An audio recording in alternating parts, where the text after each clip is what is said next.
প্রিয় দর্শক, দৈনন্দিন জীবনে ভাত খাইতে যত টাকা আমাদের লাগে তার থেকে বেশি টাকা লাগে ঔষধ খাইতে। এর প্রধান যে কারণটি হচ্ছে আমরা যা খাচ্ছি সবই বিষাক্ত। আপনি কিভাবে বিষমুক্ত ফল পাবেন জানতে সম্পূর্ণ ভিডিওটি দেখতে থাকুন।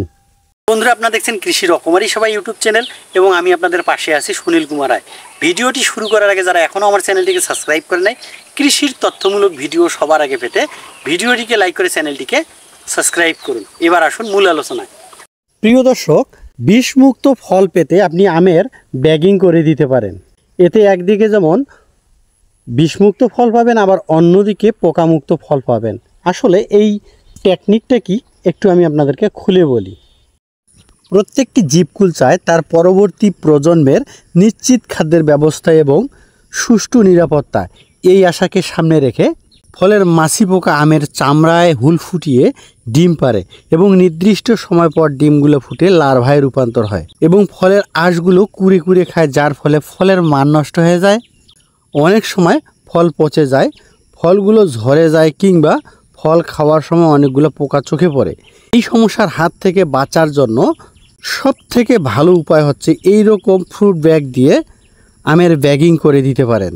ফ্রুট ব্যাগিং করার সবথেকে যেটা মজার সুবিধা হচ্ছে এখানে আবরণ থাকার কারণে পোকা ঢুকতে পারবে না এবং হুল ফুটাতে পারবে না। এর ফলে একদিকে যেমন বিষমুক্ত এবং পোকামুক্ত ফল পাচ্ছেন, আবার অন্যদিকে ময়লা না পড়ার কারণে এবং পানি না পড়ার কারণে সহজে কিন্তু চামড়ার উপর কোনো ছত্রাকজনিত দাগ পড়বে না, যার ফলে কালারটা থাকবে আকর্ষণীয় এবং চকচকে। এই কারণে আপনি বাজার মূল্যটাও বেশি পাবেন।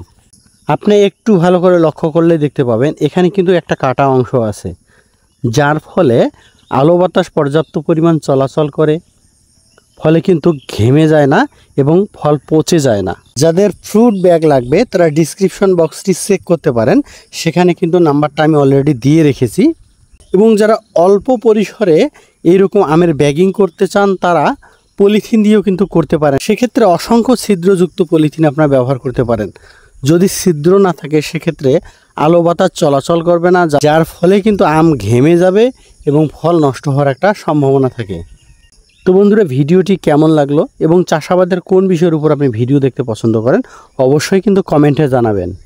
ভিডিওটি যদি ভালো লাগে তাহলে আপনাদের ফেসবুকের টাইমলাইনে শেয়ার করে আপনার সকল বন্ধুদেরকে দেখানোর সুযোগ করে দিন। দেখা হচ্ছে পরবর্তী আর একটা তথ্যমূলক ভিডিওতে।